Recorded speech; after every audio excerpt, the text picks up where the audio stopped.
사실 아이들이 초등학교 때 수학의 가장 첫 번째 고비라고 생각할 게 아마 구구단 그리고 곱셈이 아닐까 싶은데요. 오늘 400초 수학 함께 하시면 2학년 1학기 수학을 완벽하게 마무리할 수 있는 시간이 아닐까 싶습니다. 민성원 선생님이 전해주시는 400초 수학 지금부터 함께 할게요.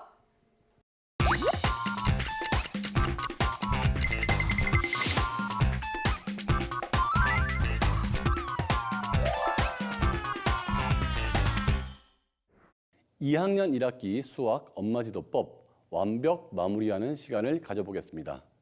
2학년 1학기 5단원엔 분류하기가 나오는데요. 분류는 통계의 가장 기초적인 학습이고 향후 그래프를 그리는 활동으로 이어지기 때문에 아주 중요한 단원입니다. 언뜻 이 영역을 처음 배우는 것처럼 생각하기 쉽지만 이미 1학년 때 입체 도형을 배울 때 같은 모양끼리 분류하는 활동을 배웁니다. 또 2학년 평면 도형을 학습하는 과정에서도 분류는 등장하는데요.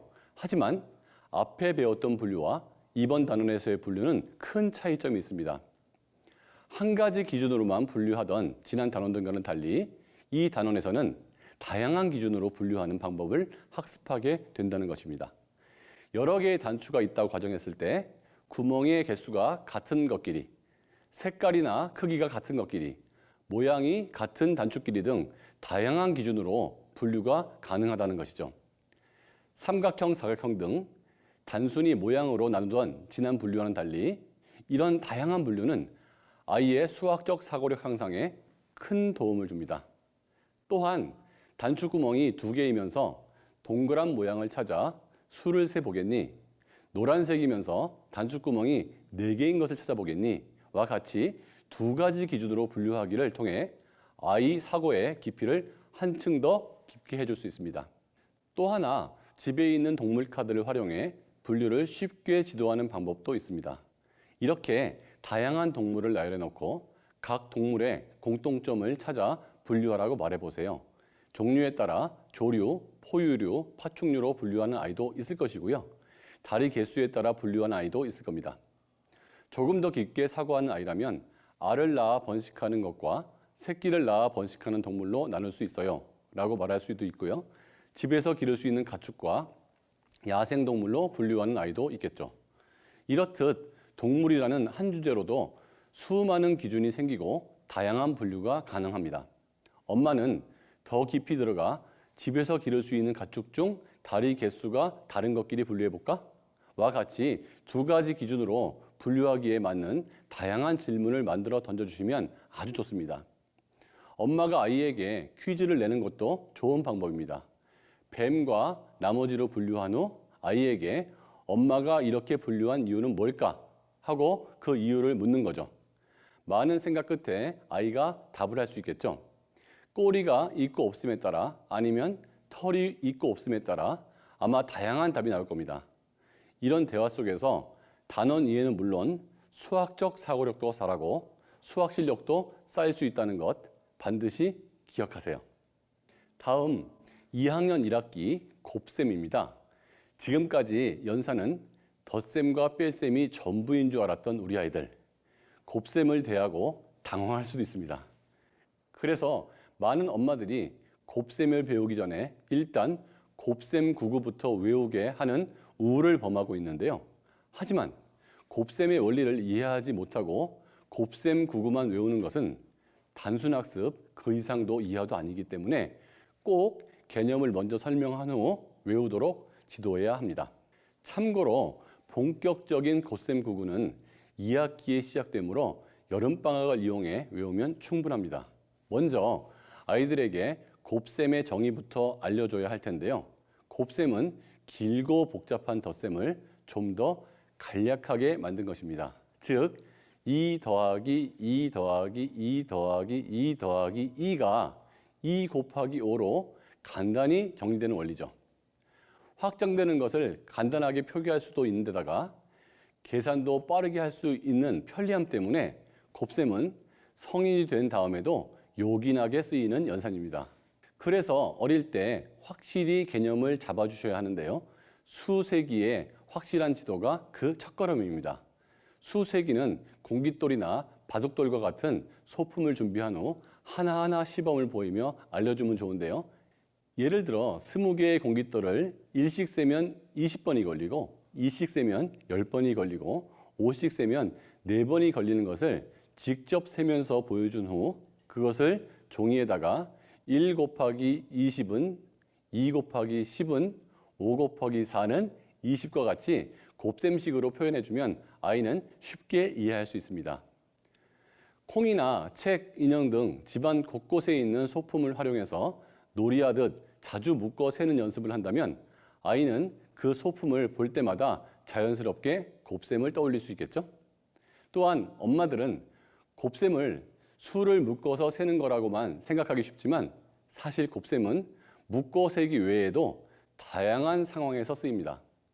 운동장에 4명씩 10줄로 서 있을 때와 같이 일정한 배열에서 수를 셀 때 4 곱하기 10과 같이 곱셈을 쓰고 한 개에 200원인 사탕이 10개 있을 때와 같이 일정한 비율에서 값을 나타낼 때 200 곱하기 10과 같이 곱셈을 씁니다. 그렇기 때문에 시장에 가서 사탕을 살 때도 야구 경기를 보러 가 반대편 관객석을 보면서 놀이하듯 자연스럽게 곱셈 상황을 만들어 볼 수 있습니다. 여러 상황에서 곱셈을 자연스럽게 알려주고 아이와 함께 연습하다 보면 아이는 부담 없이 곱셈을 받아들이게 되고 스토리텔링 학습까지 자연스럽게 이어질 수 있는 효과도 있겠죠? 이렇게 곱셈의 개념을 완벽히 이해한 아이는 그 다음 단계로 나가 곱셈 구구를 외울 때 9단 10의 자리는 10씩 커지고 1의 자리는 1씩 작아지는 패턴, 5단은 시계의 큰 눈금과 같다는 것, 2단은 짝수의 개념이라서 쉽다는 것까지 스스로 깨달을 수 있습니다. 곱셈 또한 어렵게 생각할 것 없습니다. 일상에서 놀이하듯 재미있게 아이와 공부해 보세요.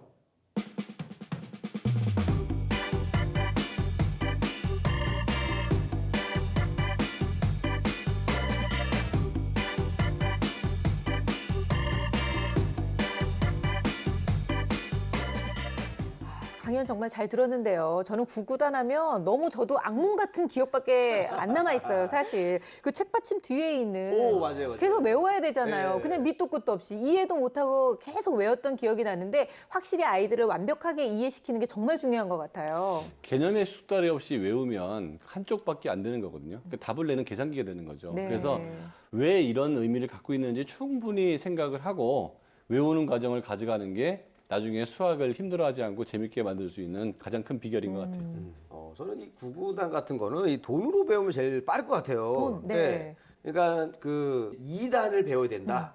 그러면 하루는 엄마가 200원을 줘요. 네. 한 번. 네. 다음 날은 200원을 2번 줘. 어. 그 다음 날은 200원 3번 줘요. 이런 식으로 돈으로 하게 되면은 기억에 오래 남고 내가 오늘 용돈 얼마 받는지 딱 손에 있으니까 네. 기억에 굉장히 도움이 많이 됩니다. 아니 근데 구단까지 가면 엄마가 너무 많이 줘야 돼요, 돈을. 그러니까 가장 엄마 형편에 주머니 생각도 좀 해야죠. 집이 좀 어려우신 분들은 이제 20원, 20원씩 여러 번 뭐 이렇게 하면 되니까. 네, 형편대로, 형편에 네, 맞춰서 형편대로. 해주세요. 네. 네, 맞습니다. 구구단이 상당히 중요한데요.